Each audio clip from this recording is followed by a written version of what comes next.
You've been lied to about why you're failing. They told you it was lack of vision, lack of discipline, lack of motivation. And you believed them because the lie was beautiful. It absolved you.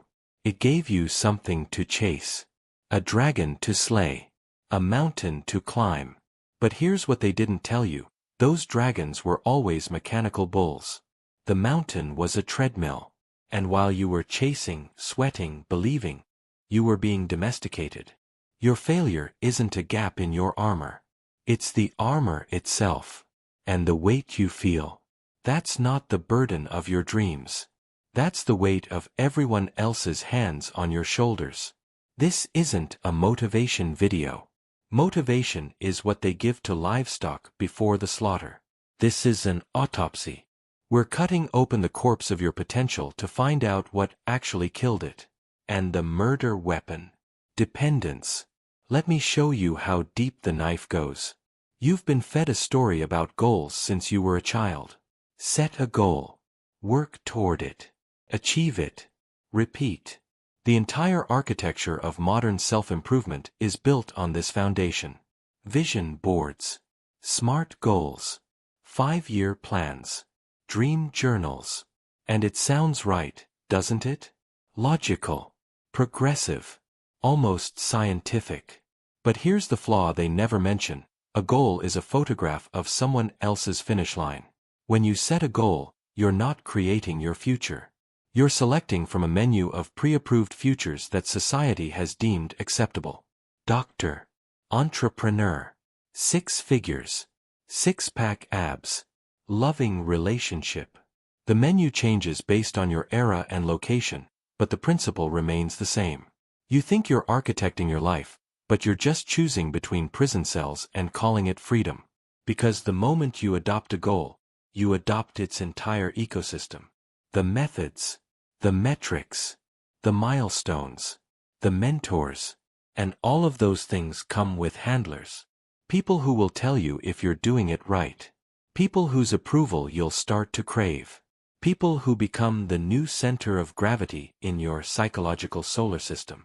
You wanted independence. You got a more sophisticated leash. And the cruelest part, you paid for it. You paid for the books, the courses, the coaching. You paid in time, in energy, in the slow erosion of your instincts. You paid to have your wildness replaced with workflow. Your intuition replaced with instructions.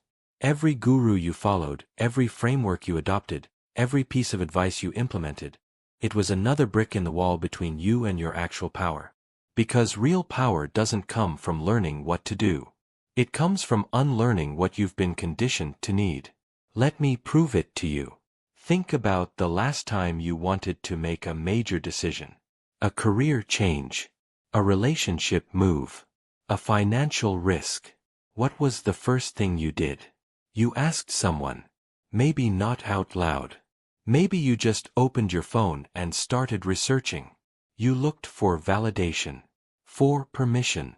For a roadmap someone else had already walked so you could follow their footsteps and feel safe. And in that moment, in that tiny reflex of reaching outward instead of inward, you revealed the architecture of your cage. You don't trust yourself. And you haven't trusted yourself for so long that you don't even notice the mistrust anymore. It's just how you operate. This is what dependence looks like in its mature form. It's not weakness. It's not lack of confidence. It's structural. You've built an entire identity on the foundation of external reference points. Your sense of right and wrong, success and failure, progress and stagnation. All of it calibrated by other people's instruments. You're a ship that's forgotten it has a rudder because you've been following other ships for so long. And here's where it gets darker. The system that creates this dependence isn't evil. It's not a conspiracy. It's just efficient. Society functions better when people are predictable, when they follow templates, when they need permission and seek approval. It creates order, reduces chaos, makes everyone feel safe. But you weren't built for safe. None of us were. You were built for survival in a world that wanted to kill you. for making decisions with incomplete information, for trusting your gut when your gut was the only intelligence system you had, for acting without consensus, without approval, without a guarantee of success. That machinery is still inside you, but it's atrophied, covered in dust, disconnected. And the reason it's disconnected is because every single system you've plugged yourself into was designed to replace it. Education didn't teach you to think. It taught you to recognize correct answers that other people had already validated. Career paths didn't teach you to create value. They taught you to fulfill roles that organizations had already defined. Relationships didn't teach you to connect authentically. They taught you to perform the scripts that culture had already written. You think you're living your life, but you're actually auditioning for it. Constantly. Every day. Performing for an invisible panel of judges who will tell you if you're good enough, smart enough, successful enough, worthy enough. And the performance is exhausting. Because you can never stop. You can never relax into yourself. Because yourself was never the point. The approval was the point. The validation was the point. The proof that you're doing it right. But here's the trap within the trap. The more you optimize for external validation, the more you hollow out your internal authority. It's not a balance. It's a replacement. Every time you look outward for confirmation, you're training yourself not to look inward. Every time you follow someone else's map, you're training yourself not to trust your own navigation. And eventually, you don't just prefer the external validation. You need it. You become dependent on it. You can't make a move without it. This is where most people are right now. Surrounded by information. Drowning in advice. Paralyzed by options. Not because they lack knowledge, but because they've outsourced their decision-making to a system that was never designed to set them free. You want to know why you're not moving forward? It's not because you don't know what to do. It's because you're waiting for permission that will never come. You're waiting for certainty in a world built on chaos. You're waiting for someone to tell you it's okay to want what you want, to take what you need, to become what you're capable of becoming. But no one's coming. The mentors you're waiting for are just as lost as you are. They just monetized their confusion and called it a framework. The experts you're trusting are just people who learned to sound certain about uncertain things. The systems you're following were built by people who needed followers to validate their own choices. And you, standing there with your hand raised, waiting to be called on, waiting for your turn, waiting for the world to recognize your potential. You're not being patient. You're being obedient. There's a difference. Patience is active. It's strategic. It's waiting for the right moment to strike. Obedience is passive. It's hoping the right moment will be given to you. It's hoping someone will notice you've been good and reward you accordingly. And the world doesn't reward obedience with power. It rewards obedience with more instructions. You finish one course, they sell you another. You hit one goal, they move the goalposts. You prove yourself once, they ask you to prove yourself again. The treadmill doesn't stop. It just recalibrates to keep you exactly where you are, moving, but not arriving. Busy, but not effective. Trying, but not threatening. Because the moment you become truly independent, the moment you stop needing their validation, their frameworks, their permission, you become uncontrollable. And uncontrollable people don't fit into systems. They disrupt them. This is why dependence isn't just taught. It's engineered. From the moment you entered school, you were trained to raise your hand before speaking, to ask permission before acting, to wait your turn, to follow the schedule, to color inside the lines, to show your work, to cite your sources, to prove you weren't cheating by demonstrating that you learned it from someone else. Independence was never the goal. Compliance was the goal. And they called it education. Then you entered the workforce, and the same pattern continued. Bosses, managers, performance reviews, KPIs, approval chains. You couldn't just do the work. You had to do the work in the approved manner, at the approved time, with the approved tools, while keeping the approved people informed. You traded your autonomy for a paycheck and called it responsibility. Then you entered the self-improvement industrial complex, thinking this is where you'd finally break free. But it was just another layer of the same structure.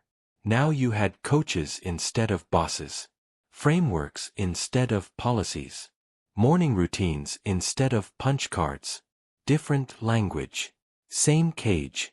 And the cage is invisible because it's made of concepts you've been taught to worship: growth, progress, optimization, accountability, community, support. These aren't bad words, but they've been weaponized.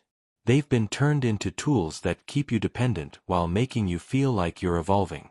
You join a mastermind group for accountability, but what you're really doing is outsourcing your discipline to peer pressure. You hire a coach for guidance, but what you're really doing is renting someone else's certainty because you don't trust your own.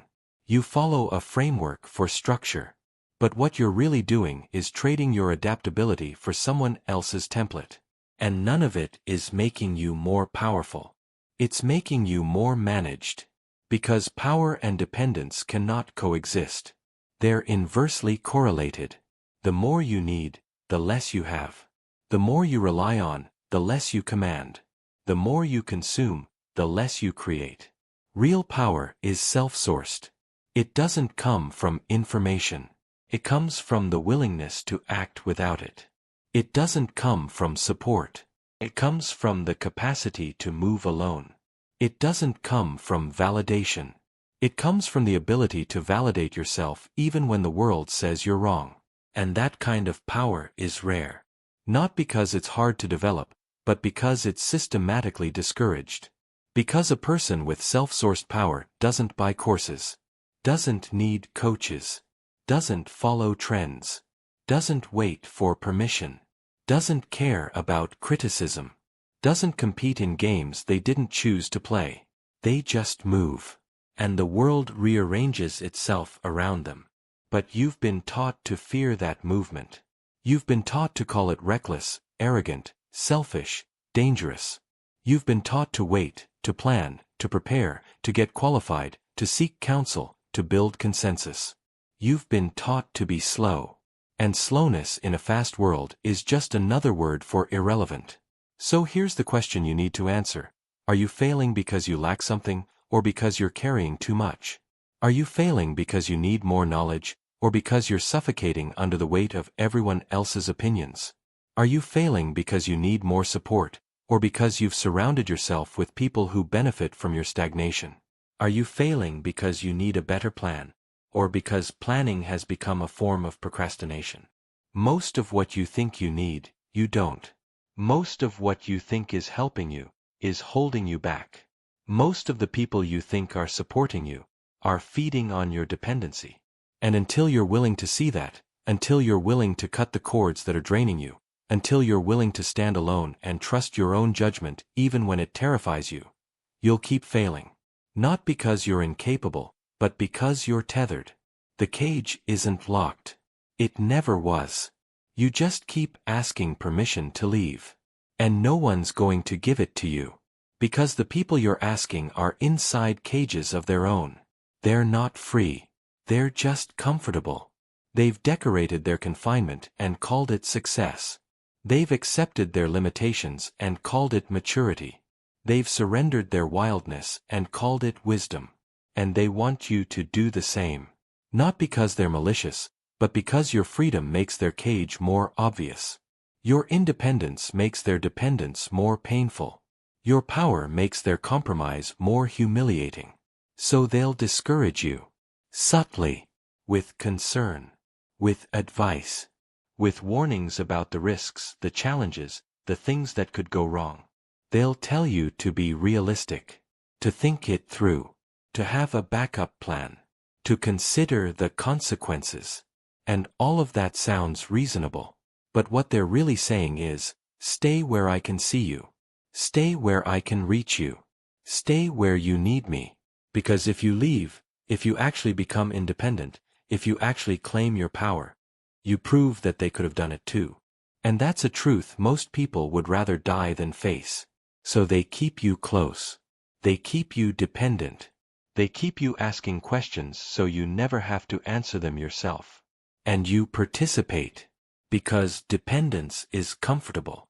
It's safe. It's validated. You're never alone in your dependence. There's always someone to blame, someone to guide you, someone to cushion the fall.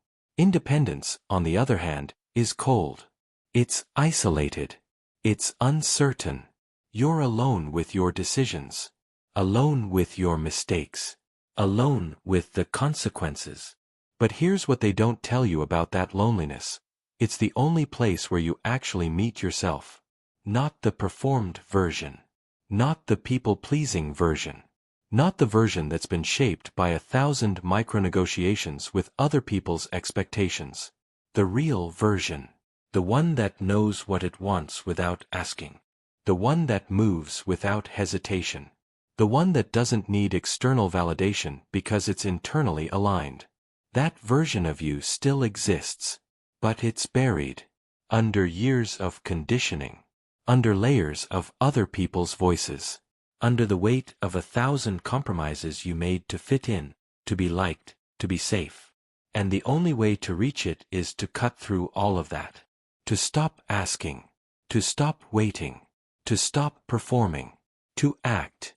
Not after you're ready. Not after you're qualified. Not after someone gives you permission. Just act. From your gut.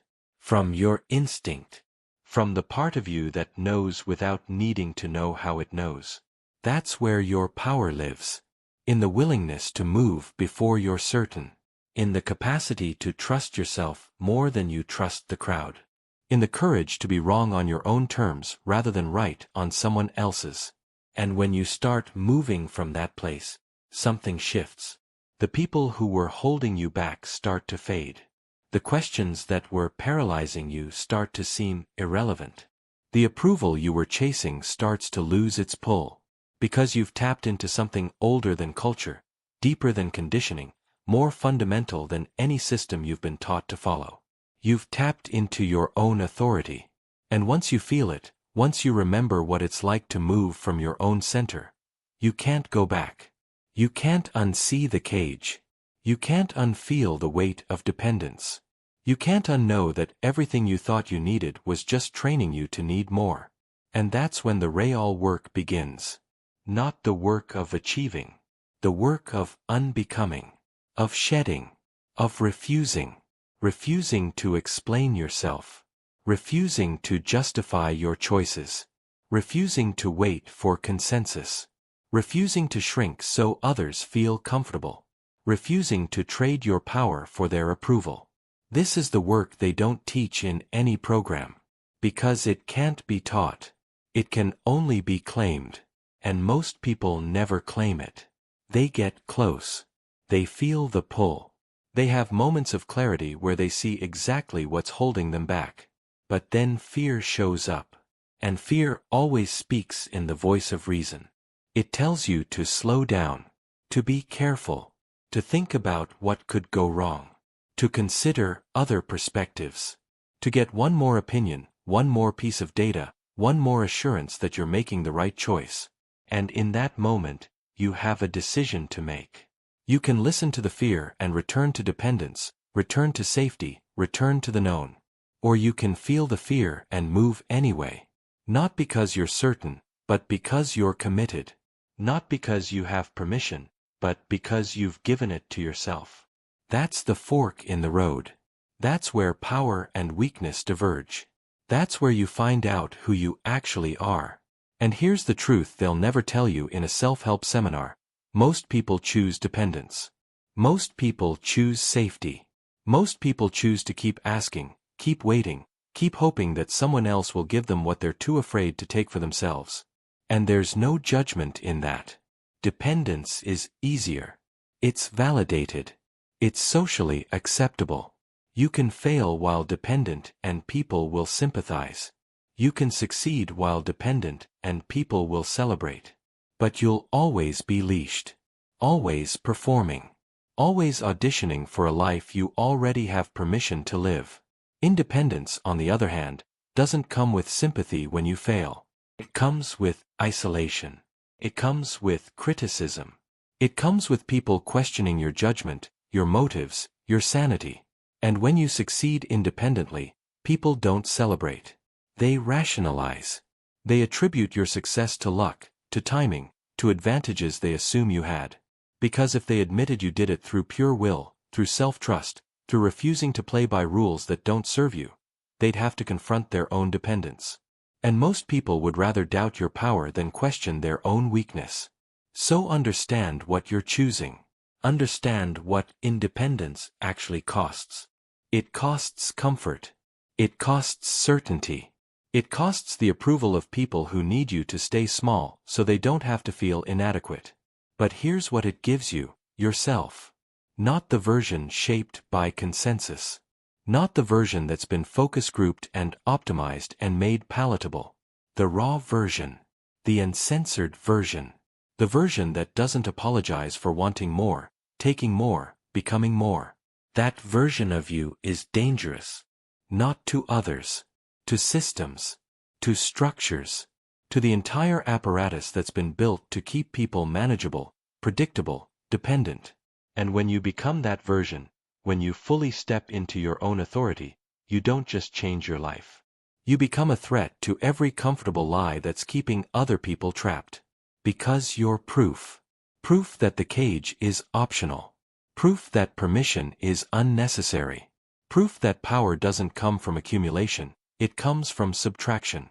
You're proof that everything they've been taught to fear about independence, the isolation, the uncertainty, the risk, is actually where freedom lives. And some people will see that proof, and it will inspire them. It will wake something up in them. It will give them permission to give themselves permission. But most people will see that proof and it will terrify them. Because you're showing them what's possible.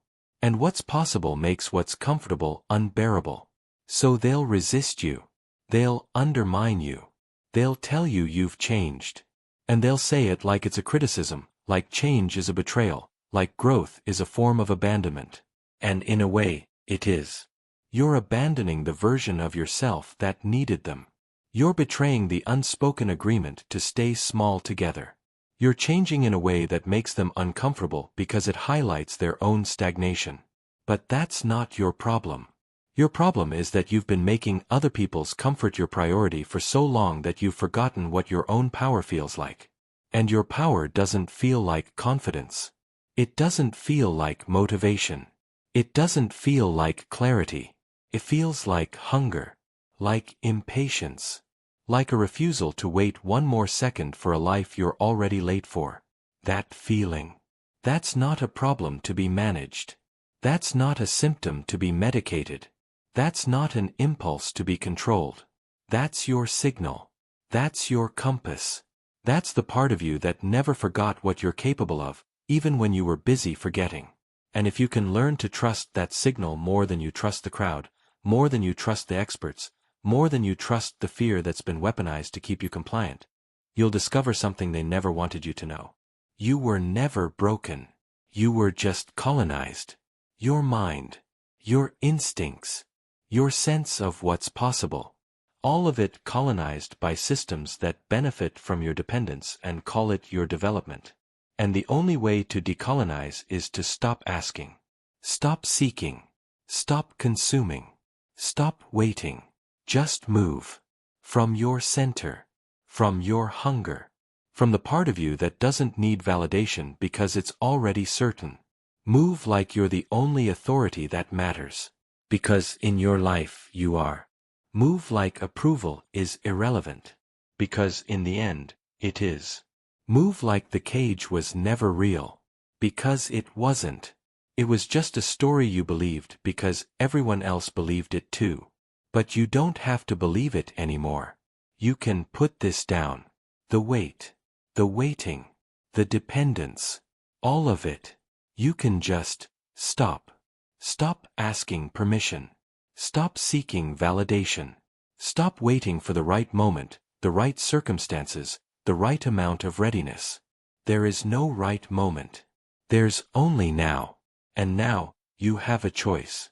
You can keep consuming, keep learning, keep preparing, keep gathering more tools, more knowledge, more support, more evidence that you're on the right path. Or you can trust that you already have everything you need. And what you need isn't more. It's less.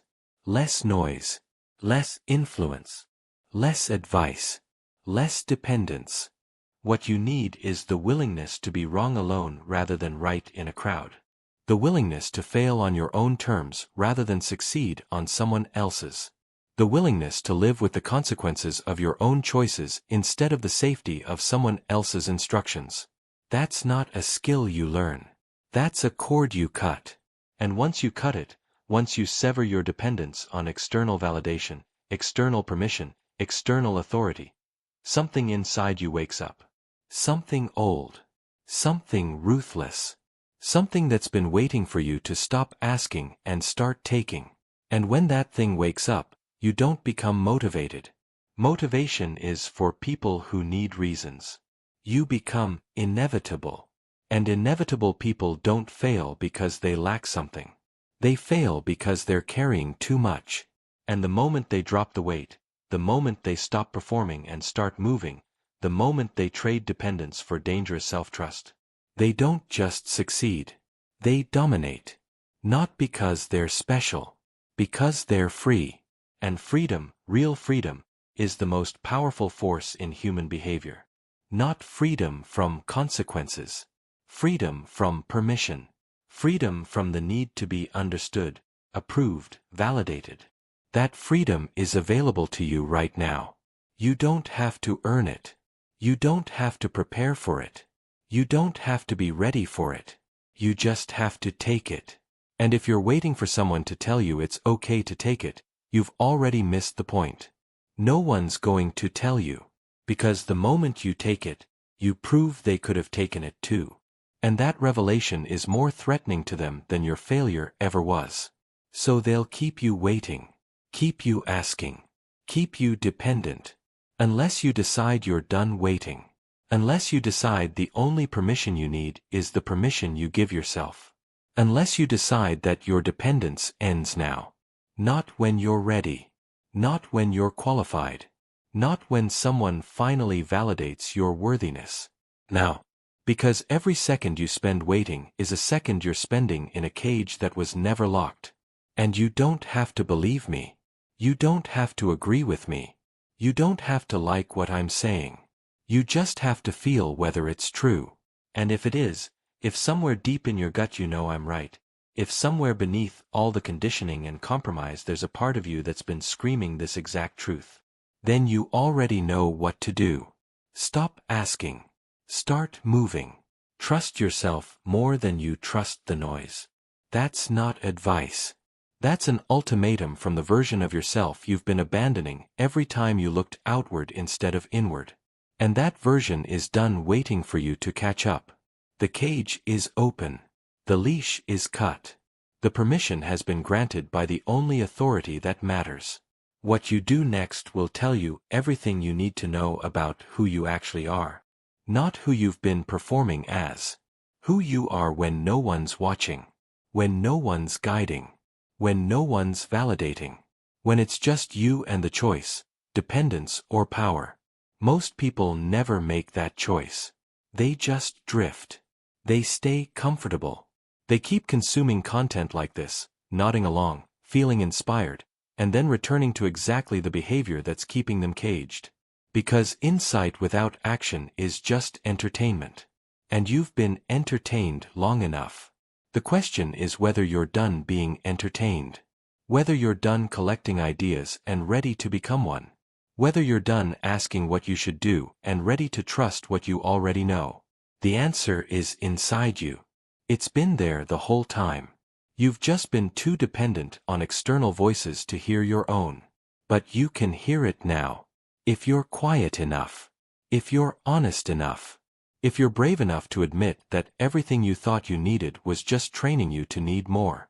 You don't need more. You need less. Less noise. Less advice. Less dependence. And more trust. In yourself. In your instincts. in your capacity to figure it out as you go, to adapt as you move, to become powerful not through accumulation but through ruthless self-reliance. That's the path. Not the one they sell. The one you build by walking it. Alone. Without permission. Without validation. Without the comfort of knowing you're doing it right. Just walking. Just moving. Just trusting that the power you're looking for isn't somewhere out there waiting to be found. It's inside you, waiting to be freed from the dependence that's been suffocating it. Cut the cord. Walk.